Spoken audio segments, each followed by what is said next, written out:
Gitu juga. Gitu juga. Senang nak rumah ya. Biasa.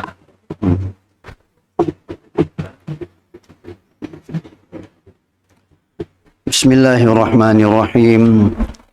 Assalamualaikum warahmatullahi wabarakatuh. Alhamdulillahi rabbil alamin. Wassalatu wassalamu ala sayyidil anbiya'i wal mursalin wa ala alihi wa sahbihi ajma'in. Asbahna ala fitratil Islam wa kalimatil ikhlas wa ala dini nabiyyina Muhammadin sallallahu alaihi wasallam wa ala millati abina Ibrahim hanifa wa ma kana minal musyrikin. Alhamdulillah, kita mengucap syukur pada Allah Subhanahu wa taala, dengan izinnya sama-sama dapat menunaikan kewajiban yang telah Allah perintahkan kepada kita, dan seterusnya dapat menunaikan secara berjamaah, dan seterusnya berada majlis ilmu, mudah-mudahan bermanfaat kepada kita. Kita telah membincangkan tentang sejarah Iblis dengan Adam alaihissalam. Jadi Iblis apabila diperintahkan untuk sujud kepada Adam alaihissalam, Iblis sih mau. Ya, apa sebab? Ini yang Allah sebut dalam Al-Quran, wa idh qulna lil malaikati isjudu li Adama fasajadu illa iblis aba wastakbara wa kana minal kafirin. Jadi iblis tu bila disuruh sujud, Allah suruh para malaikat untuk sujud kepada Adam alaihissalam, yakni menghormati Adam yang telah Allah ciptakan sebagai khalifah di atas muka bumi. Semua malaikat sujud. Semua malaikat taat kepada Allah. Sebab malaikat memang sifatnya dijadikan untuk taat. La ya'sunallah ma amarahum wa yaf'aluna ma yu'marun. Ya, tabiat malaikat. Ya. Dia tidak durhaka kepada Allah. Dan dia melaksanakan apa yang Allah perintahkan kepadanya dengan penuh ketaatan. Ya. Jadi jangan haraplah dapat memberi rasuah dengan malaikat. Malaikat maut datang ke, beri berapa kau mau, aku banyak. Ada bilion ambil, kan? Boleh tukar nama dalam akaun. Malaikat maut pada aku si perlu benda ya semua. Sebab malaikatnya si makan, si minum, si kahwin. Jadi untuk apanya dengan hal-hal dunia tu? Ya. Tapi iblis si mau. Ya. Sebaliknya aba wastakbar, degil, bengkeng dan takabur. Bila Allah nanya apa sebab? Ya. Ya iblis, ma mana'aka an tasjuda lima khalaqtu biyadai astakbarta am kunta minal alin. Tuhan nanya, wahai iblis, apa yang menghalang kau untuk sujud kepada apa yang aku ciptakan dengan tanganku atau dengan kekuasaanku? Allah nanya.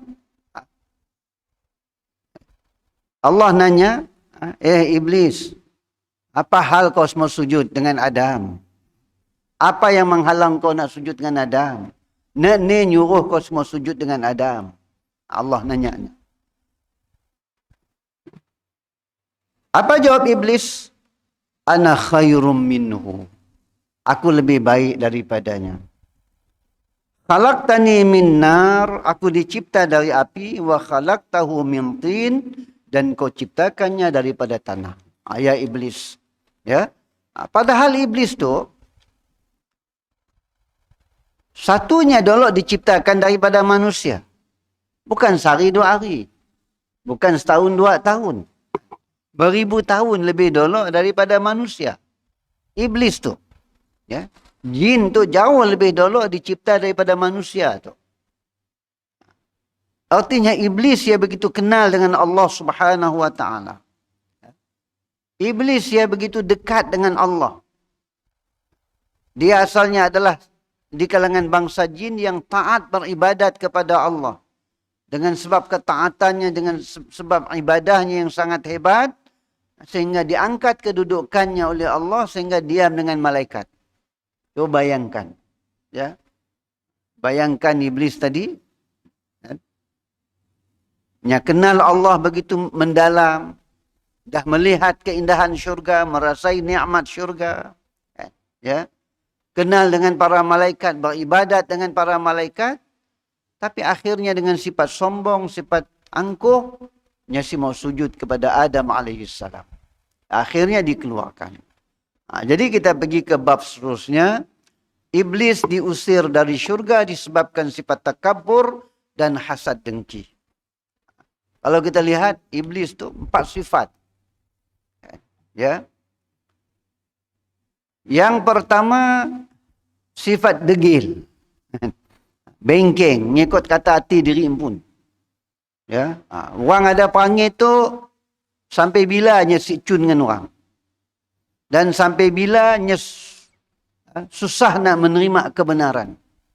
Sebab nya rasa dirinya sesat betul, jenis ya bengkeng, ngikut kata hati diri pun. Yang kedua, takabur. Biasanya orang ada panggil degil, bengkeng, ngikut kata hati diri tadi. Nya ada panggil sombongnya.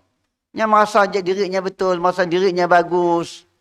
Merasa dirinya cun. Ya. Ini. Yang ketiga, dengki. Iblis ya, di antara faktornya semua sujud kepada Adam juga akan ada dengki. Ya. Sebab bilanya ingin juanya jadi khalifah tadi, tapi sebaliknya Adam yang dipilih. Ya. Dan sifat yang ketiga, keempat tu, ya setelahnya dihalau dari syurga. Ya. Setelah dia dilaknat oleh Allah. Ya. Datanglah sifat dendamnya. Dendamnya kepada Adam dan anak cucu Adam tu sampai kiamat. Bukan seketurunan, 2 keturunan. Sampai kiamat dendamnya.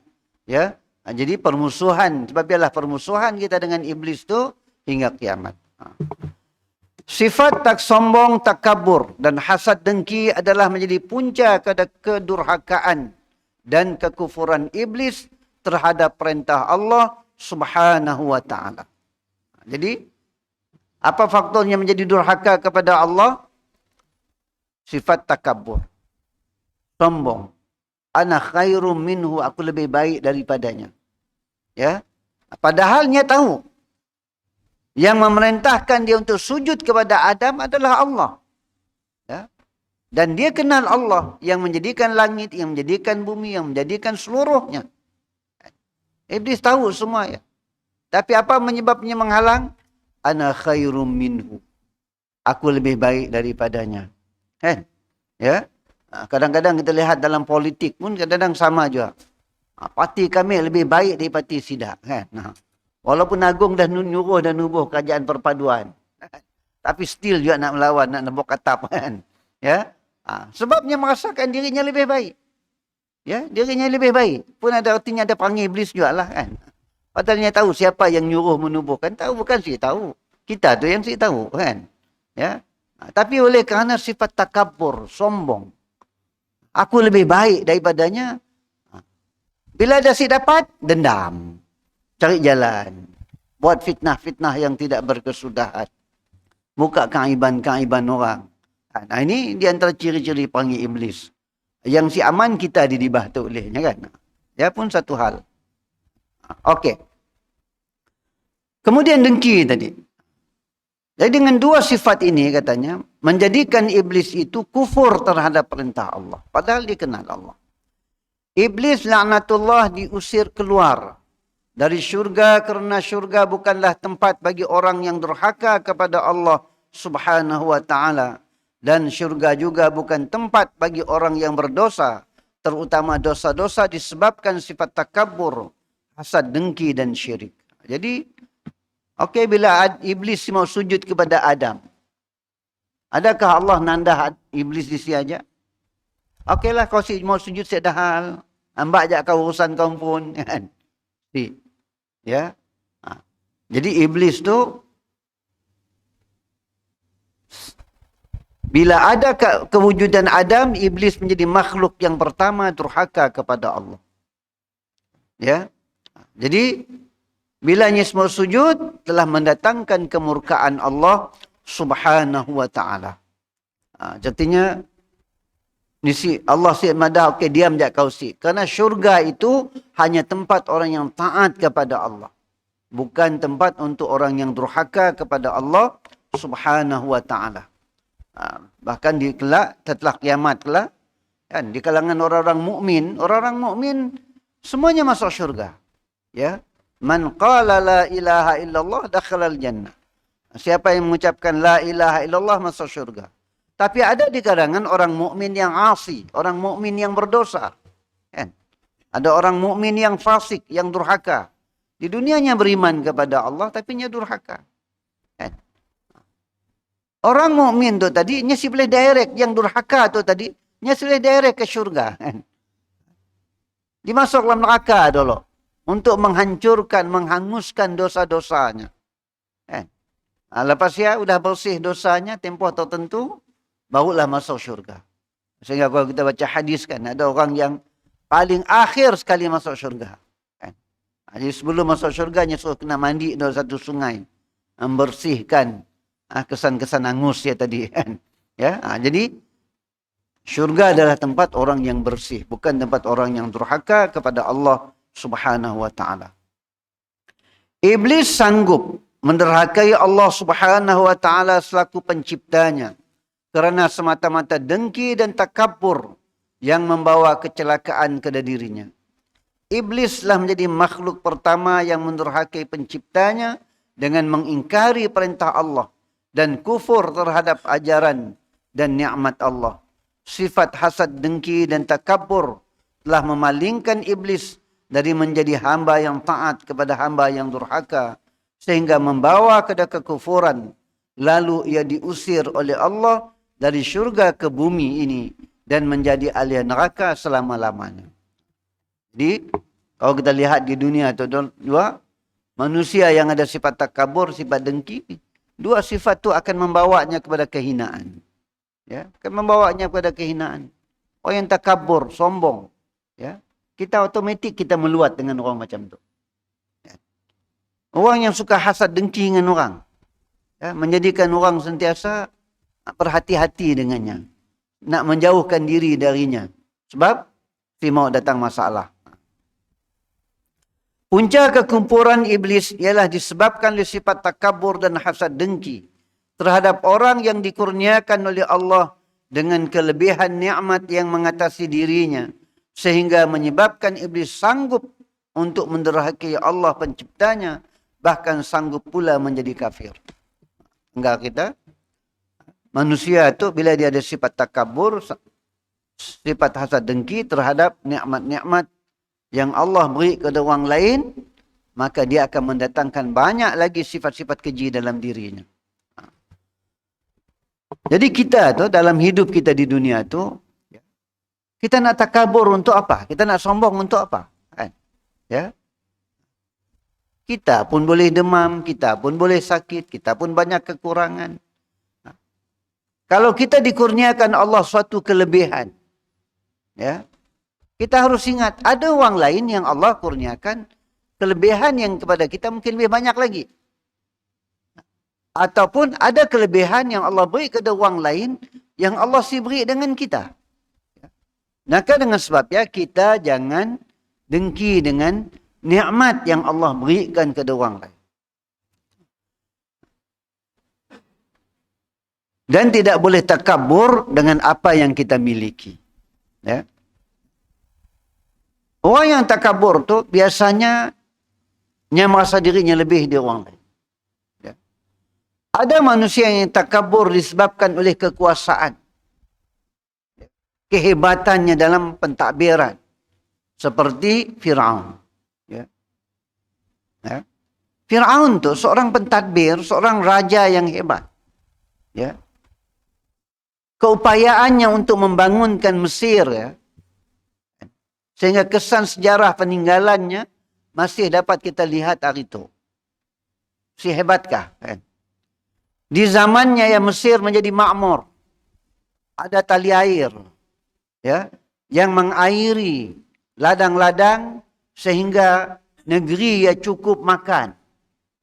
Mesti ada kebuluran, ya, memiliki ketentera yang kuat, pembangunan yang fizikal hebat Firaun. Zaman dia mesti ada kerajaan yang dapat mengatasi kerajaan Firaun dari segi kemakmuran, ekonominya, kekuatan ketenteraannya, pembangunan fizikalnya hebat. Ya, ya. Bahkan pembangunannya si hebat, si sampai di diat kita itu. Kita berapa banyak yang dipolah kita si lama. Pasnya ya, buruk, makan yani-yani, habis. Si dapat didiat oleh anak cucu. Sebab ya kita ni si ada banyak bahan sejarah, kita lama-lama si dah. Kan? Ya. Tapi akhirnya apa? Sombong. Ana rabbukumul a'la. Aku Tuhan kamu yang maha tinggi. Sombong. Qarun dikurniakan Allah Ta'ala harta kekayaan yang hebat. Sehingga Al-Quran menyebut tentang nak ngebak kuncinya aja pun beratus orang. Ya. Artinya berapa banyaknya pun gudangnya. Berapa banyaknya pun petinya. Untuk menyimpan hartanya. Bukanlah kunci yang besar sih. Artinya kotan banyak kuncinya. Ya, ada orang kita nanggap kotan banyak kunci bilit, munggu kocek nanggap kali nak fikir dia duit rupanya anak kunci je banyak kan. Okey. Hebatnya Qarun, tetapi akhirnya sombong. Ya, sombong dengan kekayaan yang dimilikinya tadi dan akhirnya apa? Akhirnya dia mengingkari ajaran Nabi Musa. Karena Qarun tu Bani Israel, bukan geng-geng Firaun asalnya. Qarun tu bukan Qibti, Qarun tu Bani Israel, di kalangan Bani Israel. Dan bahkan ahli tafsir menyebutnya tu sepupu kepada Nabi Musa, keluarga Nabi Musa. Sebab kalau si beriman, jikalau Nabi Musa nyuruh minta zakat. Ya.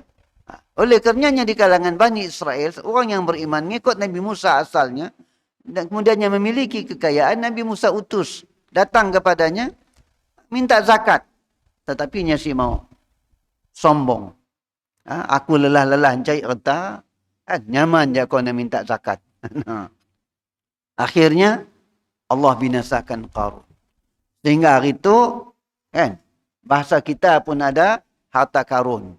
Kan gali-gali dalam tanah nemu barang tah zaman bila kan. Oh, harta karun. Barang lama-lama pun dalam setur kita pun harta karun juga kan. Okey. Sebab ada orang suka main simpan. Sayang. Kan. Sehingga ada seluar-seluar nak zaman seluar bottom marik pun masih dalam setur. Kan, seluar nak kaki besar. Apa seluar lagi? Seluar begi. Begi ke bogi ke.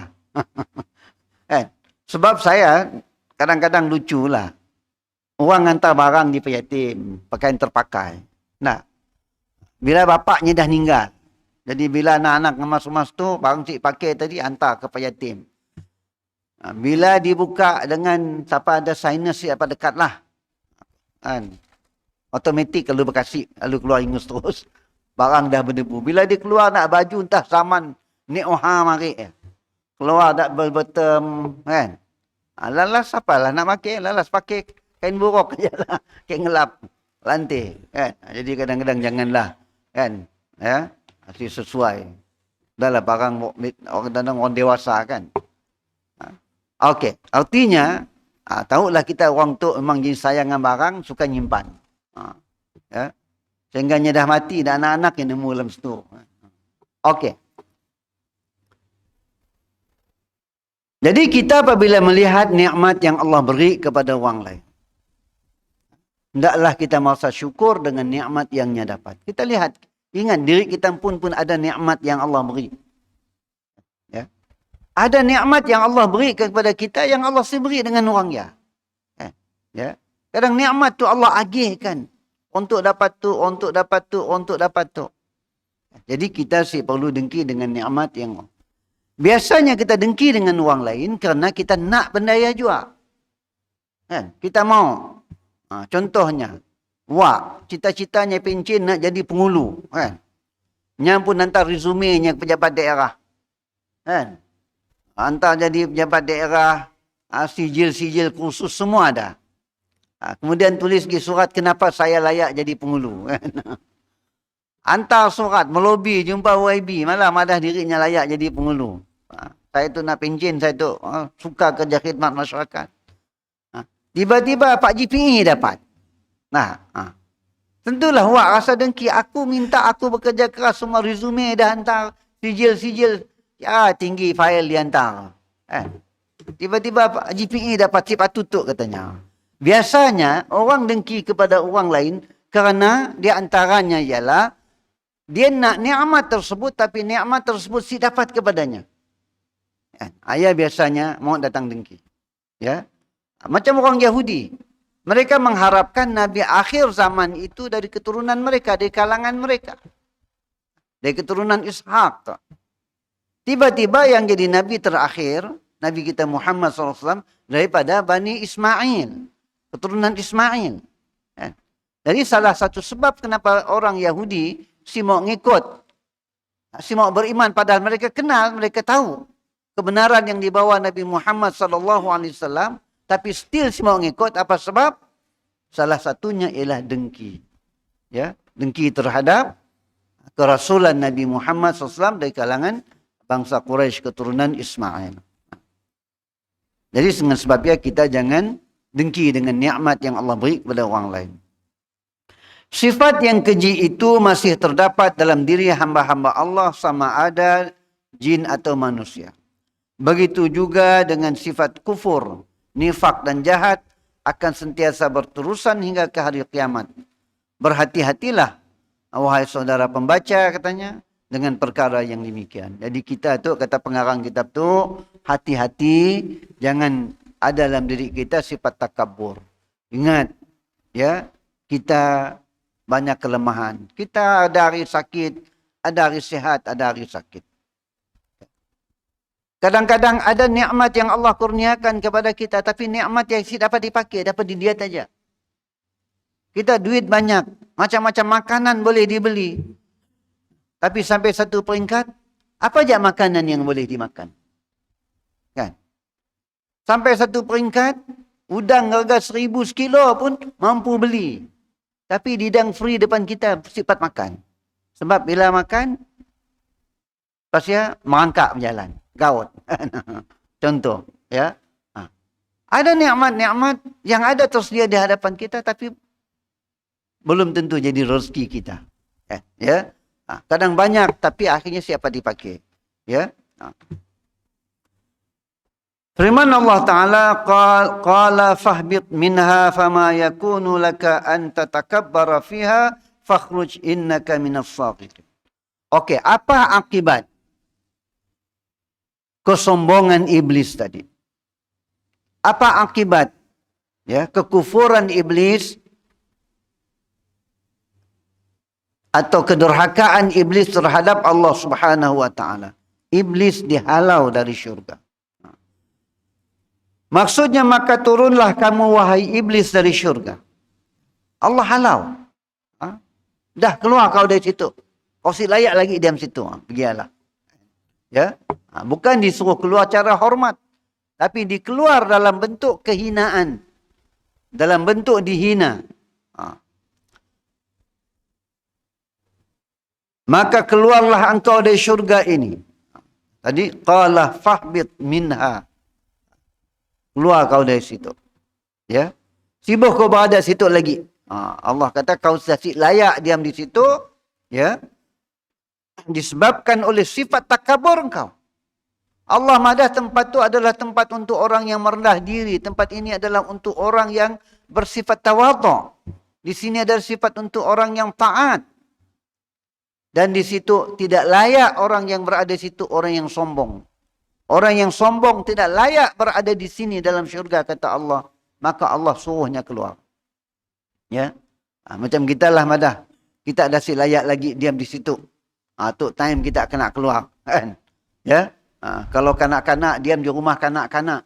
Kan? Umur 18 tahun otomatiknya kena keluar. Si boleh diam di sia lagi kan. Ya. Artinya syarat untuknya tinggal di situ dah hilang dah. Jadi si layak lagi. Jadi Allah kata kepada iblis, kamu dah tak layak untuk tinggal di syurga disebabkan kesombongan kamu. Syurga itu bukan tempat orang sombong. Kemudian fakhruj. Allah kata keluar.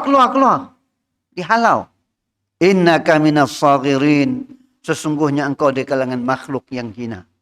Ya, akibat dari kedurhakaannya yang datang dari sifat sombong, takabur, maka Allah menghinanya. Sabda Rasulullah sallallahu alaihi wasallam, la yadkhulul jannata man kana fi qalbihi mithqalu dzarratin min kibr. Maksudnya sesiapa yang ada dalam hatinya. Ya, Nabi SAW bersabda, la yadkhulul jannah, si akan masuk syurga. Tengok bahaya sifat takabur tu.